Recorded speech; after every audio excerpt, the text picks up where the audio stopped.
Vamos nos colocar em pés um pouquinho, por favor.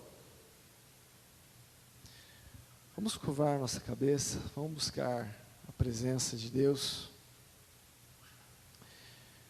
Pai, em nome de Jesus, nós queremos agradecer a Ti, Senhor, por tudo que nós aprendemos com esse testemunho, por tudo que nós temos ainda que ser transformados em nossa vida, Senhor.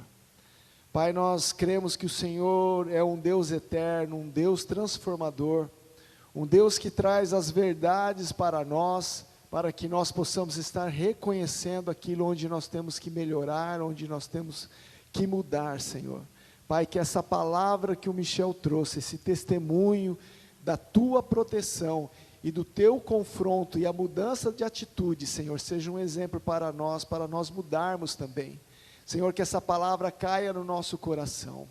Deus, nós pedimos que o Senhor venha frutificar esta noite em nós. Senhor, prepara os nossos corações, fala com cada um de nós mais uma vez, ó Deus, nessa palavra breve, mas que ela seja operante, Senhor, e transformadora também, Senhor, como foi o testemunho do Michel, Senhor.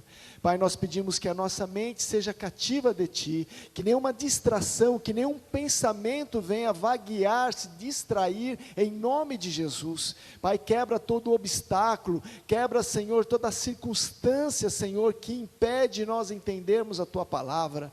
Pai, guarda cada vez mais a nossa mente em Ti, o nosso coração em Ti, a nossa alma, o nosso espírito e o nosso corpo, é o que nós pedimos ao Senhor, em nome de Jesus, amém.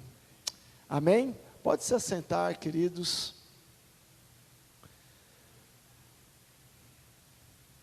Eu esqueci de passar o texto, desculpa, Êxodo 21, de 1 a 6,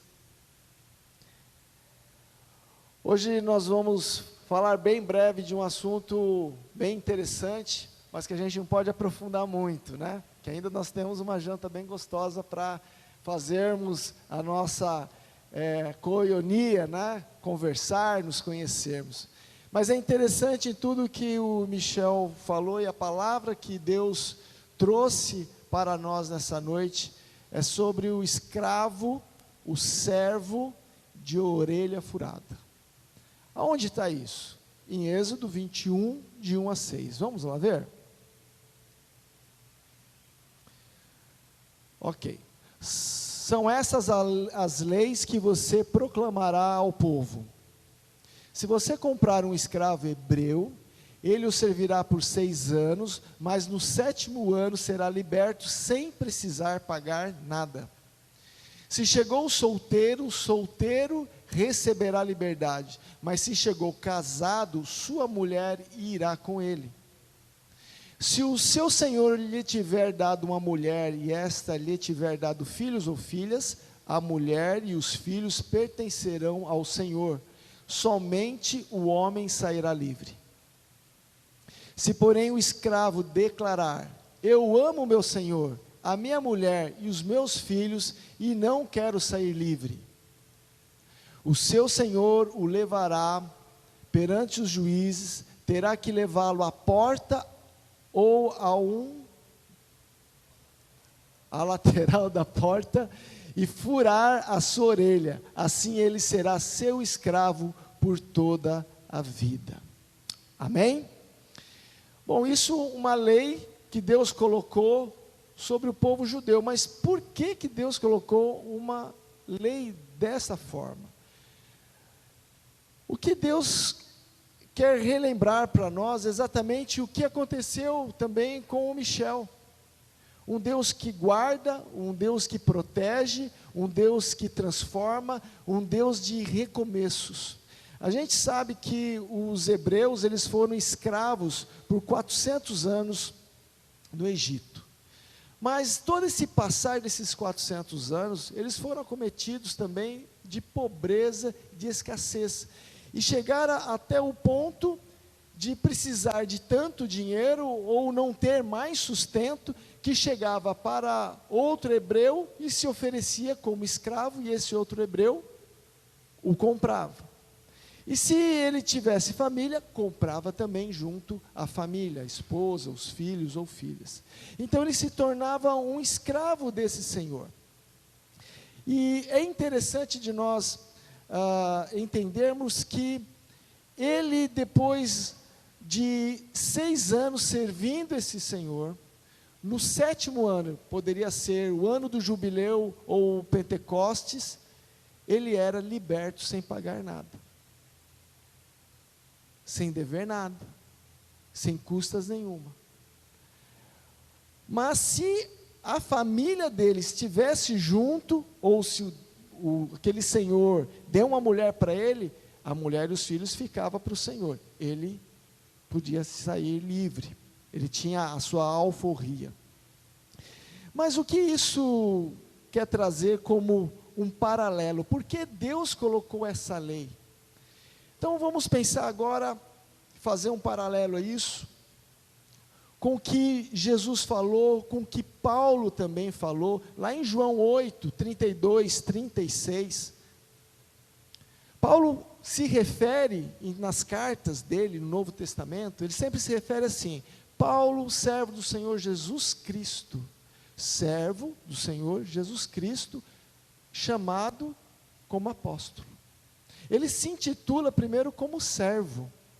Ele, Paulo, não é o apóstolo Paulo, ele, Paulo, servo do Senhor Jesus Cristo. E também lá em 1 Pedro, no capítulo 3, fala também que nós somos servos do Senhor Jesus. E o próprio Jesus se refere a essa lei do escravo de orelha furada, em João 8, 32, 36. Vamos ler?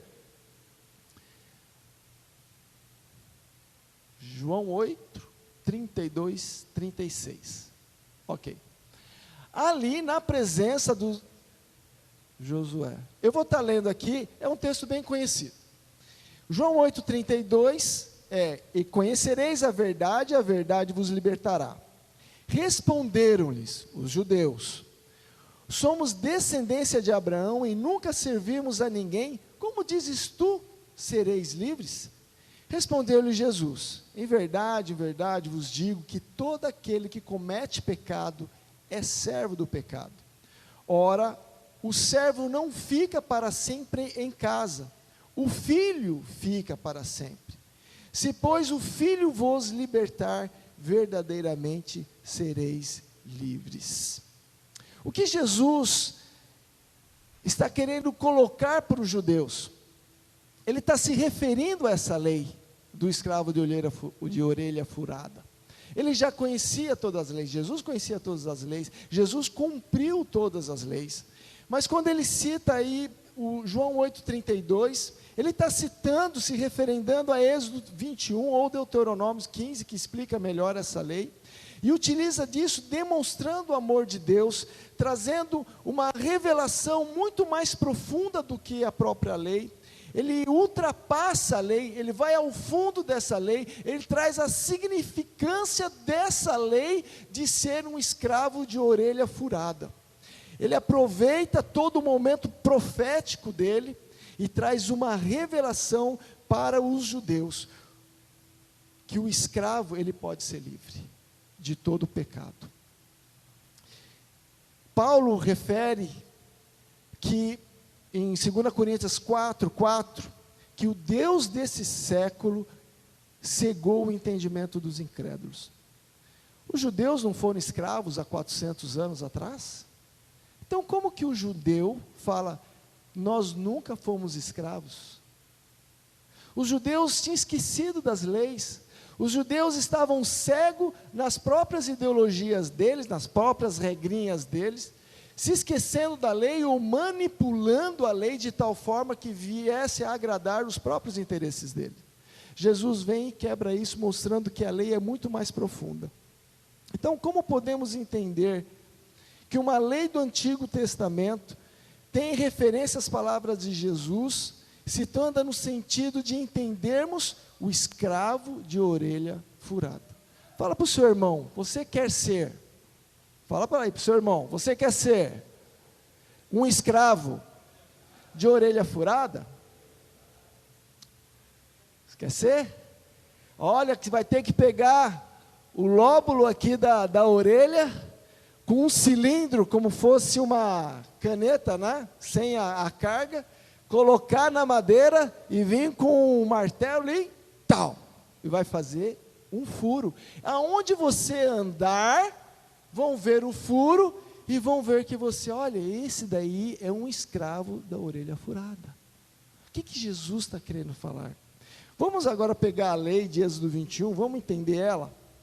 Lá no verso 2, se comprares um servo hebreu, 6 anos servirá, mas ao 7º sairá livre de graça. Por que um hebreu comprava outro hebreu? Um hebreu comprava outro hebreu para suprir a necessidade daquele que precisava e para suprir a necessidade daquele quem comprava de uma mão de obra. Ele precisava. Bom, se você não tem mais condições de viver, eu vou te comprar, vou comprar a tua família. Porque passava fome e talvez chegava até o ponto de morrer. Então, para viver, um judeu precisava do outro judeu. Para viver, aquele judeu que tinha o dinheiro para comprar aquele outro judeu como escravo ou comprar a família, ele comprava, para ajudar e também para suprir uma necessidade de mão de obra. Então, existia uma chance de ser livre e se tornar um servo bom, e no 7º ano ele sair livre.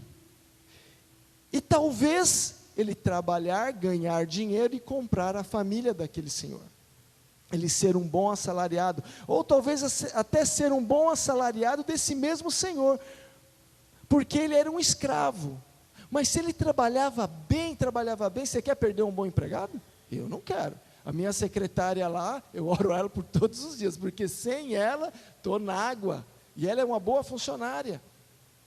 Então, quando nós temos um bom empregado, nós queremos conservar isso. Então, aquele escravo, no 7º ano, quando ele era livre, ele tinha a chance ou de trabalhar e comprar a família, ou ter a sua liberdade, ou se ele foi um bom escravo, falou, não, eu não quero ser mais assalariado, eu quero entrar debaixo e continuar debaixo desse senhorio.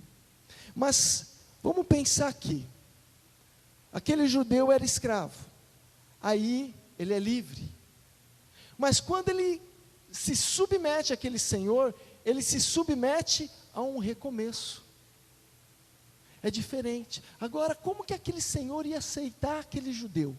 Sabe por quê? Porque eles não estabeleceram simplesmente um relacionamento de patrão e empregado, eles tiveram um relacionamento não de servo, mas um relacionamento talvez de pai para filho. Um relacionamento mais íntimo, um relacionamento mais dedicado. Então eu não quero perder uma pessoa dessa. Eu quero realmente que você seja um escravo da orelha furada dentro da minha casa. E todo recomeço é melhor do que o começo. Tenho certeza que o Michel, quando foi lá, conversou com a Maisa, ele recomeçou, ele mesmo falou que tem passado dias maravilhosos, muito mais do que os 10 anos que passou. Todo recomeço é um grande começo, é melhor do que um começo, porque nós temos a chance de não cometermos os mesmos erros que nós cometemos no passado. Então ele vem recheado de experiência. Todo recomeço traz a bagagem da maturidade do crescimento. Então aquele escravo que trabalhava, que desenvolveu um relacionamento, ele saiu livre, ou que ele foi e trabalhou, ele trouxe, levou com ele uma carga de experiência. Se ele voltou para aquele senhor, ele se submeteu àquele senhor, ele marcou a vida dele, por onde ele passar, ele recomeçou uma nova vida de escravo, muito melhor, com mais experiências. Só que, quando ele foi comprado por uma necessidade, não é verdade? Só que quando ele voltou com um coração voluntarioso. Eu quero me submeter a esse Senhor. Eu quero ser, para que todos vejam, o escravo de orelha furada. No verso 3 e 4, diz assim: se entrou só o seu corpo, só com o seu corpo sairá. Se ele era homem casado, sua mulher sairá com ele. Se seu senhor lhe houver dado uma mulher, e ela lhe houver dado filhos ou filhas, a mulher e seus filhos serão do seu senhor, e ele sairá sozinho. Ele tinha o direito de deixar a mulher, os filhos, ele tinha o direito também de se submeter a isso. Ele tinha o dever, talvez, o peso, falar: eu tenho que ir lá agora, sou livre, vou trabalhar, vou montar um negócio, e vou resgatar a minha família. E no verso 34 de João 8, fala assim, que todo aquele que comete pecado é escravo do pecado. Só é escravo quem tem um Senhor. Vocês concordam? Amém? Quem é escravo tem um Senhor. Então, como Michel testemunhou, ele era escravo de tantas coisas que ele relatou aqui. Ele tinha um Senhor sobre a vida dele, que era pecado. O pecado era o Senhor da vida do Michel. Mas quando, entenda agora o que Jesus está querendo dizer em João 8, 32 até o 36, mas quando ele se submeteu ao Senhor Jesus Cristo, ele falou: eu quero ser o escravo de orelha furada. Amém? Ele não veio por uma necessidade, ele veio com um coração voluntarioso. Aquele servo, ele se submetia àquele Senhor voluntariamente, porque ele queria. No verso 35 e 36 de João 8, diz que aquele que é filho é livre, e não escravo, e que só a verdade é que pode nos libertar. O escravo de orelha furada, ele não é mais um escravo, ele é filho, porque desenvolveu um relacionamento íntimo com aquele Senhor. Aquele Senhor poderia falar: eu não quero você aqui dentro, pode ir, trabalhe e vem resgatar sua família, vai tocar a tua vida agora. Mas a lei fala que aquele Senhor pegou o outro hebreu, foi a público: olha, esse aqui, vou colocar o Michel, esse aqui é o Michel, ele quer ser o escravo de orelha furada. Eu quero ser um escravo de orelha furada. Você pode falar isso? Eu quero ser um escravo de orelha furada. Porque ser escravo de orelha furada é para Jesus, queridos. Amém? É se submeter voluntariamente, não por um constrangimento, mas voluntariamente a Jesus. Sabe quantos pecados, cada um de nós, né, no testemunho do Michel falando, quantos pecados são Senhor da nossa vida? Talvez a pornografia, talvez a maledicência, a fofoca, talvez os pensamentos de acusação para as pessoas, de julgamento. Isso, olha, pecado, né, tem nome e são muitos. Eles se tornam o Senhor de nossas vidas. Mas quando nós estabelecemos esse relacionamento com o Senhor Jesus, nós estamos querendo dizer: eu quero ser livre desse pecado, eu quero ter um relacionamento com Jesus. O judeu que comprou outro judeu, ele comprou, então custou, amém? Então ele foi lá e comprou o judeu, ele pagou um preço. Jesus já pagou um preço por nós, queridos. Só está faltando cair a ficha na gente, pegar a nossa orelha, colocar lá no umbral e deixar martelar. Quando o judeu fala isso publicamente, ele está dizendo: eu me submeto a esse Jesus, eu quero ser livre. Sabe por quê? Porque debaixo desse senhorio de Jesus, é onde nós temos proteção, como o Michel teve esse livramento, o Cris teve esse livramento, muito mais ainda. Quando nós estamos debaixo do senhorio de Jesus, é onde nós temos a provisão. Nós temos que trabalhar como escravos, como servos, sim, mas é voluntário, não tem peso. Como o pastor disse na abertura, não tem julgo. Somos livres. Nós somos livres em Jesus, porque nós nos submetemos a esse senhorio de Jesus, que Ele já pagou o preço, Ele já nos comprou na cruz do Calvário, derramou o seu sangue. E lá em Colossenses, capítulo 2, verso 14, fala que Jesus já cancelou toda a cédula de dívida que nós tínhamos. A palavra é bem clara nisso. Jesus já pagou, Jesus já cancelou todos os nossos pecados. Basta o quê? Nós darmos um passo, voltarmos, nos converter e de entrar debaixo do senhorio de Jesus. Esse escravo, quando ele teve a alforria dele, ele foi seguir a vida dele. Ele falou: que loucura que eu estou fazendo. Que loucura que eu estou fazendo na minha vida. Lá eu tenho sustento, lá eu tenho proteção, lá eu tenho minha família, lá eu tenho aconchego, lá eu tenho amor, lá eu tenho um relacionamento de pai para filho. Por que eu vou buscar fora? Eu vou me submeter ao senhorio desse Senhor que já pagou um preço para mim. Ele está dando a liberdade de graça. Irmãos, a gente tem que entender que quando nós pecamos, é como esse escravo que recebeu a alforria. Você é livre, mas pare, se converta e volte. Seja o escravo de orelha furada. E sabe que isso é de uma forma pública, como eles faziam. Mas com certeza, esse escravo de orelha furada, ele não se sentia escravo, por mais que chamavam ele de escravo, de servo da orelha furada. Ele não se sentia mais, ele se sentia no aconchego da casa dele, porque ele era um bom servo.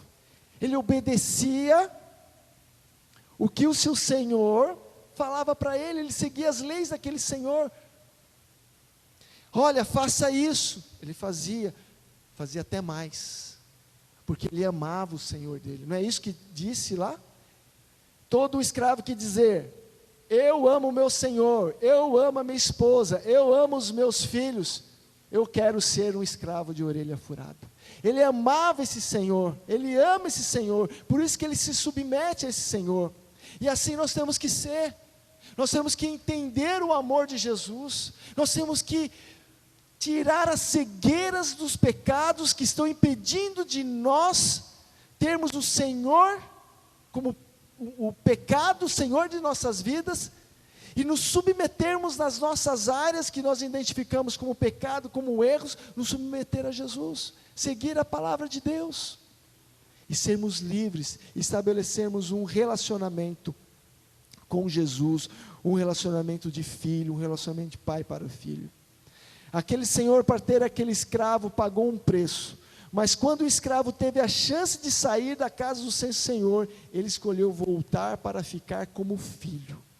O preço pago pelo seu senhor se tornou a filiação como pai e filho, estabelecendo um relacionamento. Assim Deus, com todo o seu amor profundo por nós, já pagou através de Jesus o seu preço, para nos dar a libertação dos nossos pecados e sermos verdadeiramente livres. Você quer ser esse escravo de orelha furada?